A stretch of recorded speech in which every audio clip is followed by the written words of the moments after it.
बिस्मिल्लाहिर्रहमानिर्रहीम। मैं आपका टीचर नईम अकबर गुमानी और अभी हम स्टार्ट करने जा रहे हैं कि ऑर्बिटल हाइब्रिडाइजेशन। और ऑर्बिटल हाइब्रिडाइजेशन में जैसा कि पढ़ रहे थे कि sp3 ऑर्बिटल हाइब्रिडाइजेशन क्या होती है, इसके बारे में हम डिटेल से आपको पढ़ाएंगे। ये ऑर्बिटल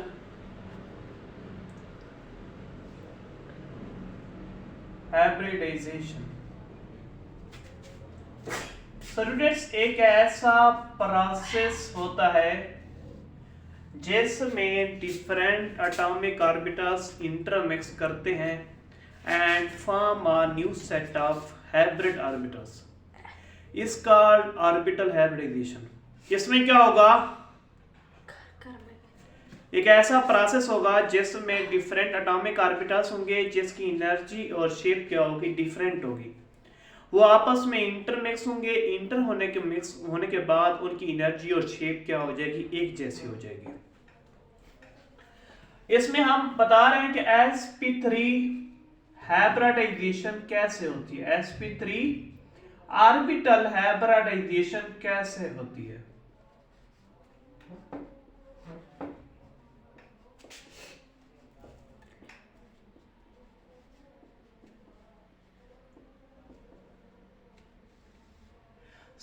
माय डियर स्टूडेंट्स, इसमें क्या होगा कि sp3 ऑर्बिटल हाइब्रिडाइजेशन में हमारे पास एक क्या होगा, 1s, एक s होगा और 3p डिफरेंट एटॉमिक ऑर्बिटल्स होंगे जिसकी एनर्जी और शेप एक दूसरे से डिफरेंट होगी। वो आपस में इंटरमिक्स होंगे, इंटरमिक्स होने से उनकी एनर्जी और शेप एक जैसी हो जाएगी, उसे कहते हैं हाइब्रिड ऑर्बिटल्स। इसमें क्या होगा, 1s,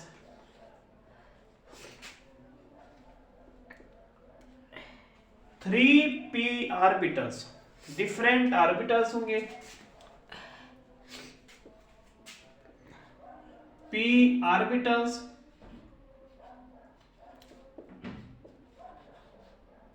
वो इंटरमिक्स होंगे, आपस में इंटरमिक्स होंगे। इसके बदले जो है 4sp3 हाइब्रिड ऑर्बिटल्स बनेंगे, 4sp3 हाइब्रिड ऑर्बिटल्स बनेंगे।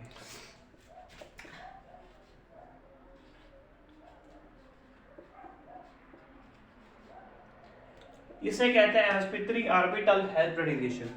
एक ऐसा प्रोसेस होगा जिसमें 1s, एक s होगा और 3p डिफरेंट एटॉमिक ऑर्बिटल्स होंगे जिनकी एनर्जी और शेप क्या होगी, डिफरेंट होगी, और इसके बदले 4sp3 हाइब्रिड ऑर्बिटल्स बनेंगे। इसे कहते हैं sp3 ऑर्बिटल हाइब्रिडाइजेशन। अब ये किस में होती है, CH4 में होती है।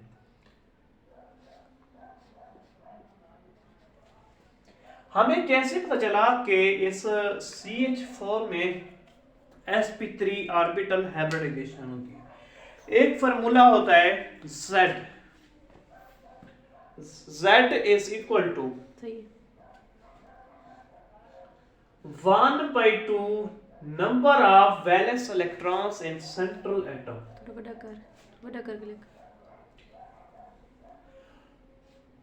Number of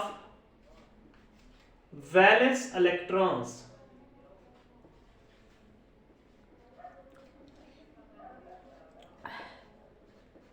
in central atom।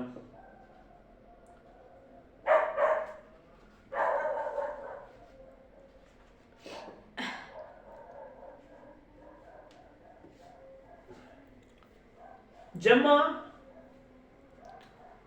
Anion, अगर अनाइन आ जाए, अगर नेगेटिव चार्ज आ जाए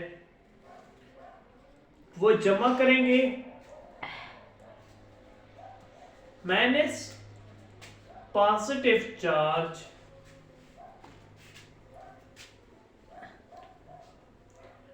जमा number of monovalent atoms, number of monovalent atoms, monovalent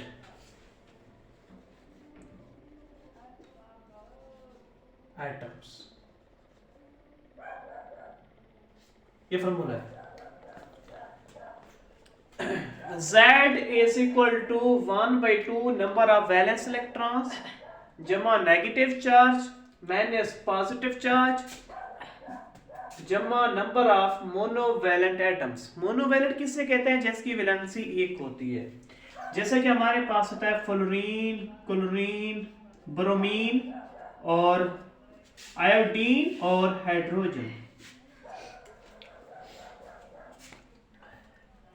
अब इसका CH4 में इस केस में देखते हैं तो इसका Z अगर हमारे पास 4 आता है, एक फॉर्मूला है, ट्रिक है, तो इसके मुताबिक हम हाइब्रिडाइजेशन निकालते हैं तो इसमें कैसे पता चलता है कि इसमें sp3 है, इसमें sp2 है।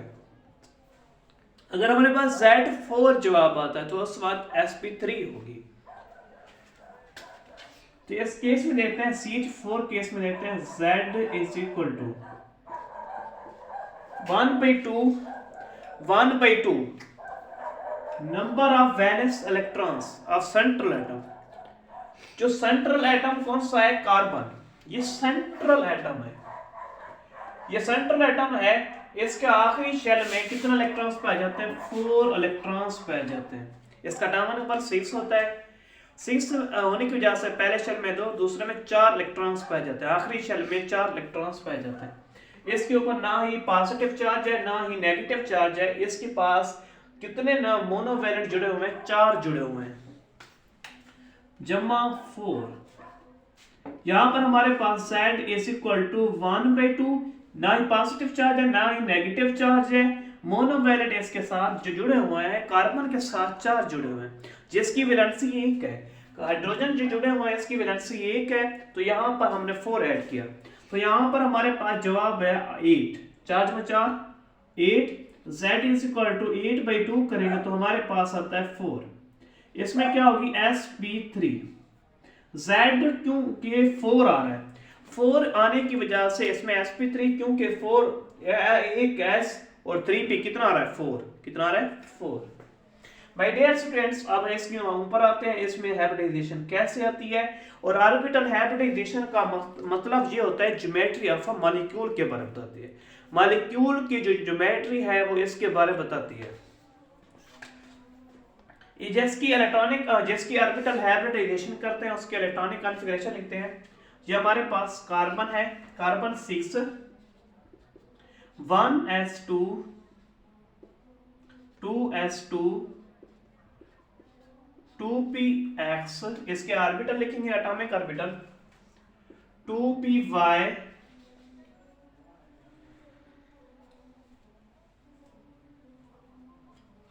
2py, 2pc। इसमें दो इलेक्ट्रॉन्स आ गए। ये हमारे पास 2ps, 2py और 2pc है, हमारे पास डीजेनरेट ऑर्बिटल है। हंस रूल क्या कहता है कि इसमें जो इलेक्ट्रॉन्स की फिलिंग है, जो हमारे पास डीजेनरेट ऑर्बिटल में जो इलेक्ट्रॉन्स की जो फिलिंग है, पहले अनपेयर की फॉर्म में फिल होंगे। बाकी कितने रहते हैं? 2 रहते हैं। एक इलेक्ट्रॉन्स इसमें, एक इलेक्ट्रॉन्स इसमें, ये हमारे पास इसमें 0 इलेक्ट्रॉन। अब देखिए, जितने अनपेयर होते हैं उतने बॉन्ड बनते हैं। यहां पर 2 अनपेयर है, ये भी पेयर है, ये भी पेयर है, तो लिहाजा अनपेयर यहां पर कार्बन जो है, कार्बन की वैलेंसी हमेशा 4 होती है, जिसकी वजह से यहां पर जो अनपेयर होने चाहिए 4 होने चाहिए। तो यहां से देखें, इस स्टेट को हम कहते हैं ग्राउंड स्टेट।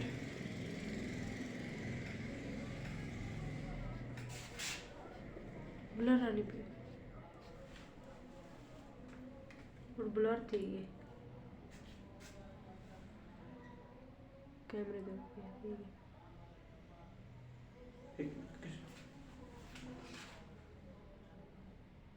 सही थी।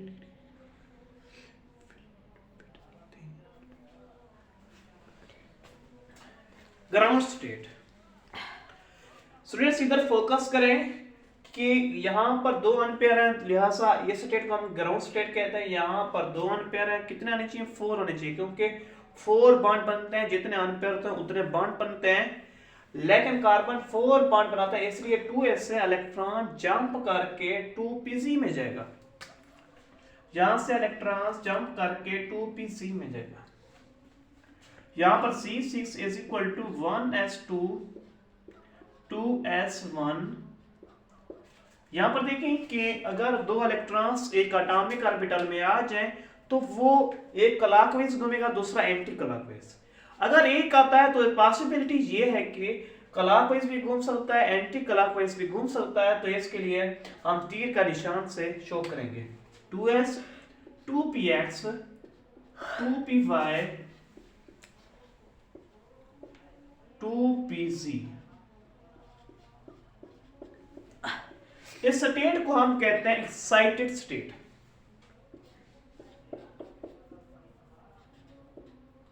एक्साइटेड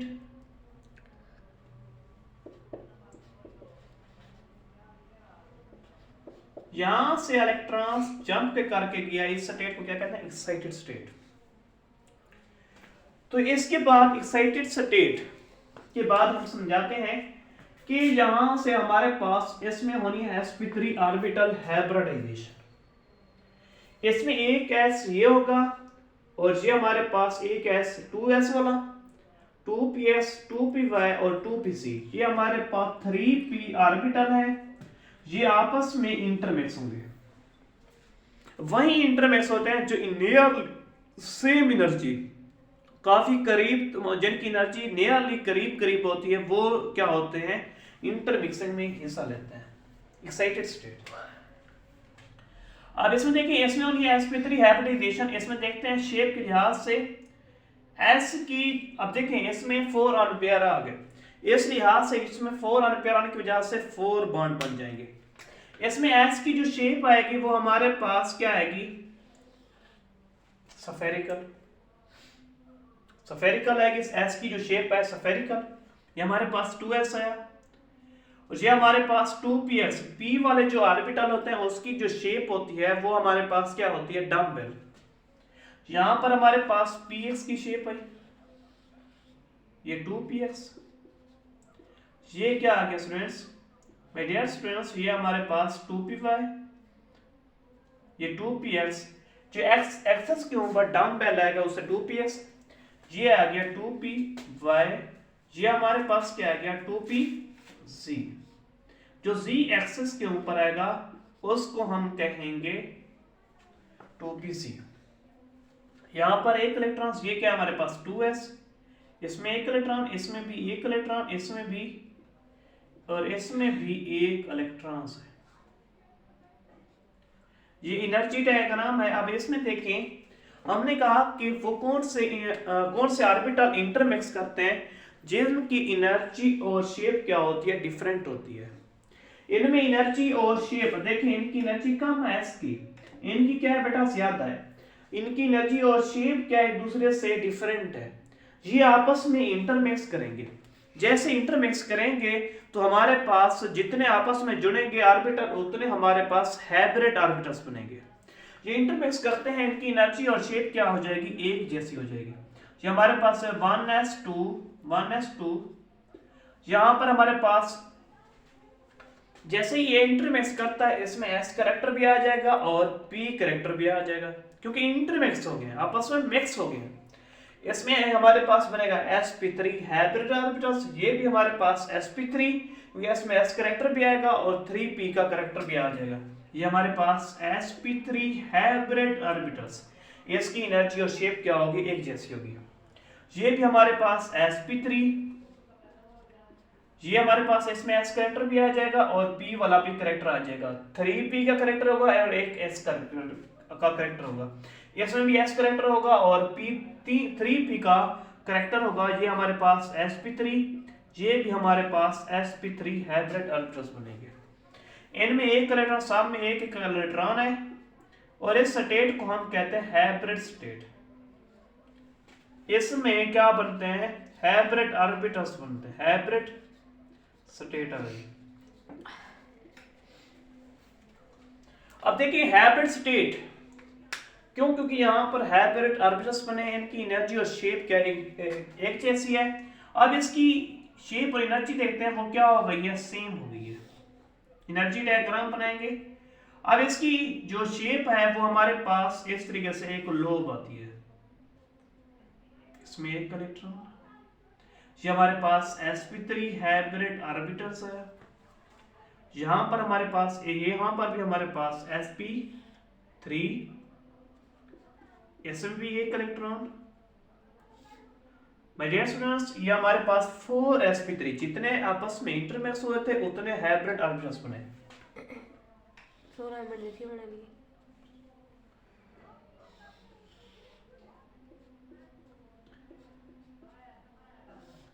sp3, ये भी sp3। अब इसकी एनर्जी और शेप एक जैसी हो गई है। जैसे इन्होंने इंटरमिक्स किया, इनकी एनर्जी और शेप एक जैसी हो गई है। इसे कहते हैं sp3 हाइब्रिडाइजेशन। यहां पर 1s एक ऐसा होगा बेटा, और 3p डिफरेंट एटॉमिक ऑर्बिटल्स होंगे। इनकी एनर्जी और शेप एक दूसरे से डिफरेंट होगी। जैसे इंटरमिक्स होते हैं, इसके बदले 4 sp3 हाइब्रिड ऑर्बिटल्स बनते हैं। कितने? 4, 1 2 3 4, 4 sp3 हाइब्रिड ऑर्बिटल्स बनते हैं। इसे कहते हैं sp3 ऑर्बिटल हाइब्रिडाइजेशन। हमने मेन ऑब्जेक्टिव पढ़ा था कि ऑर्बिटल हाइब्रिडाइजेशन जो होती है उसका मेन ऑब्जेक्टिव ये होता है कि ये ज्योमेट्री ऑफ अ मॉलिक्यूल बताती है। जहां पर sp3 ऑर्बिटल हाइब्रिडाइजेशन होती है वहां पर हमारे पास, जहां पर sp3 ऑर्बिटल हाइब्रिडाइजेशन होती है वहां पर sp3 जहां पर होगी वहां पर जो ज्योमेट्री ऑफ अ मॉलिक्यूल बनती है टेट्राहेड्रल। टेट्राहेड्रल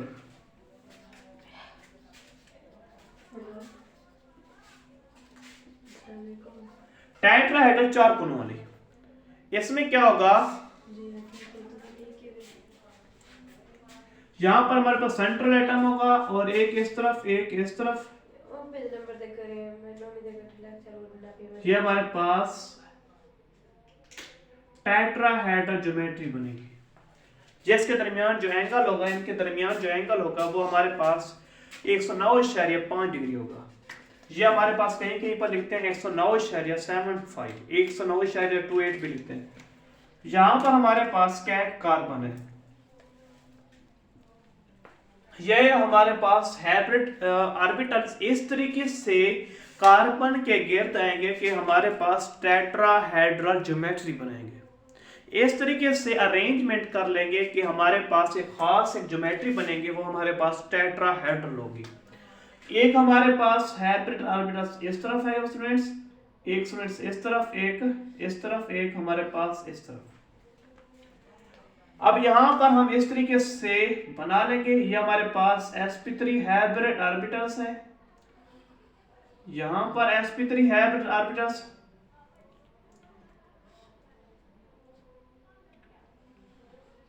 यहां पर आ गया स्टूडेंट्स, एक हमारे पास यहां पर आ गया। ये चारों अनपेयर है। इसमें एक इलेक्ट्रॉन, इसमें भी एक इलेक्ट्रॉन, इसमें भी एक इलेक्ट्रॉन, इसमें भी एक इलेक्ट्रॉन।